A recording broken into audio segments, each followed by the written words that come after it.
Are you a real estate investor looking to start your first flip? Are you a passive investor looking for the next opportunity? Regardless of your situation, our mission is to help everyone work towards their unique version of financial freedom. Hello, everyone, and welcome back to the Conduit Capital podcast. My name is Adam Barreau, and today we will be continuing our series, Private Lending in 2024. And this time, we're going to be answering another question, which is, why use private money? So Conduit Capital is a private lender, and in our last video, if you didn't check it out, I talked about the other different private lenders that are out there, and I also talked about who they are and where their money is coming from, which are great questions to answer. Now, once you answer those questions, the next thing you should be asking yourself is, why would you use private money?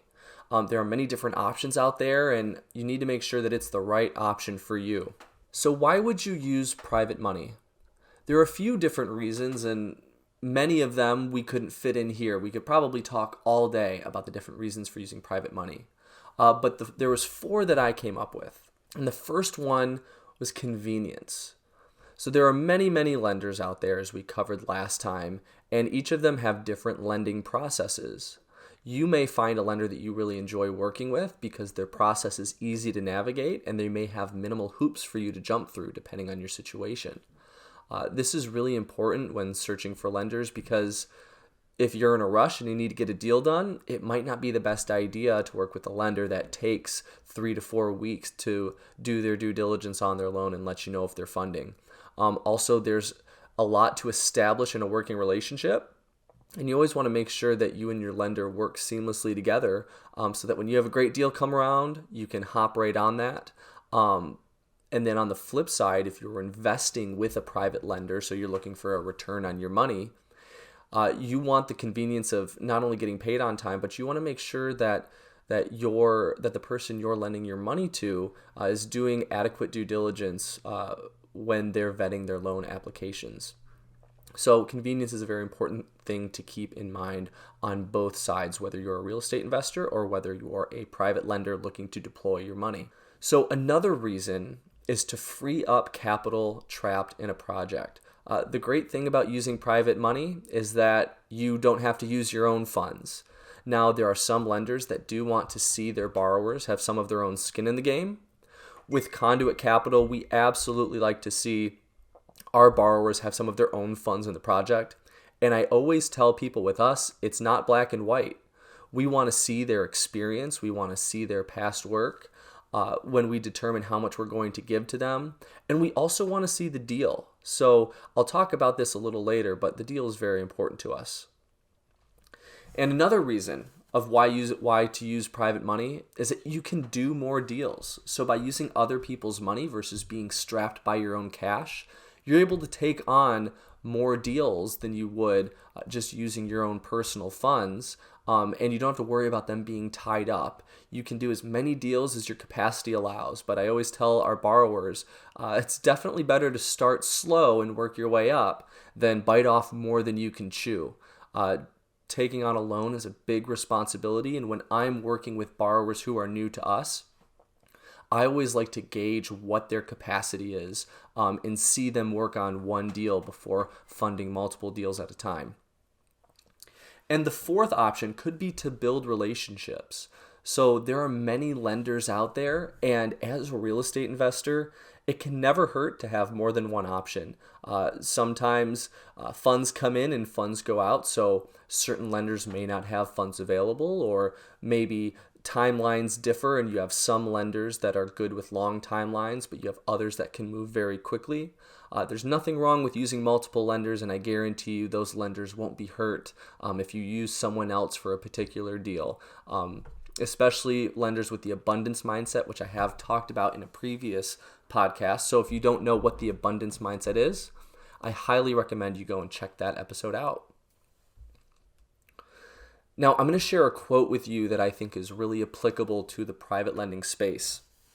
So for those of you who don't know who Robert Kiyosaki is, he wrote a lot of different books about investing. And one of the first books he wrote was called Rich Dad, Poor Dad, which is one of my favorite books. I've read it multiple times. If you have not read it, I highly recommend it. But Robert Kiyosaki is quoted as saying, "I use debt to buy assets. Most people use debt to buy toys and liabilities."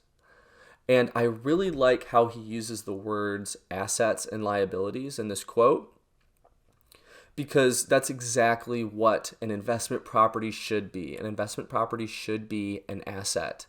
I've talked about Conduit Capital's due diligence process before, but the importance of vetting the investment that you're taking on, so vetting the property that you're going to be buying, is that you want to ensure that that property is going to be an asset for you and it's not going to turn into a liability.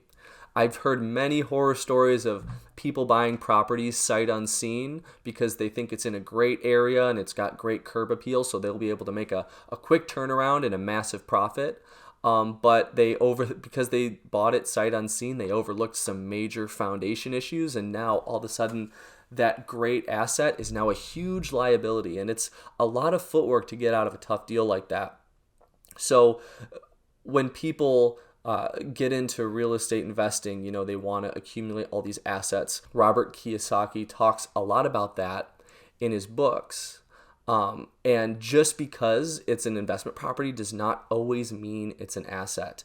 So keep that in mind when you're doing your due diligence on your deals, and make sure you do that before you pursue a relationship with a lender.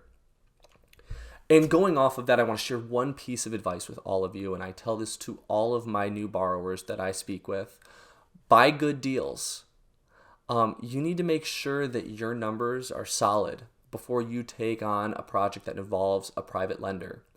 At the end of the day, this is your investment with your name on it. So take pride in your name and don't rely on your lender as the second pair of eyes that's going to tell you if it's a good investment or not.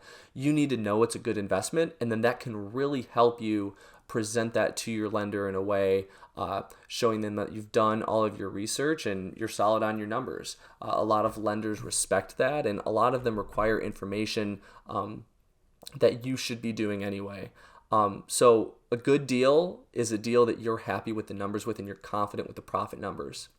One last thing I'll share, and the importance of buying good deals, and when I talk with my borrowers, I tell them, private lending can be set up as a win-win-win situation. So I want our borrowers to make as much money as possible, because if our borrowers don't make money, then Conduit Capital doesn't make money. And if Conduit Capital doesn't make money, then our lenders don't make money. So it's in everyone's best interest that my borrowers find good deals, and a lot of the time they do. Fortunately, the borrowers that I work with are familiar with our process, so they know kind of the stuff that I look for, and they're able to give it to me right up front, so I know what I'm looking at.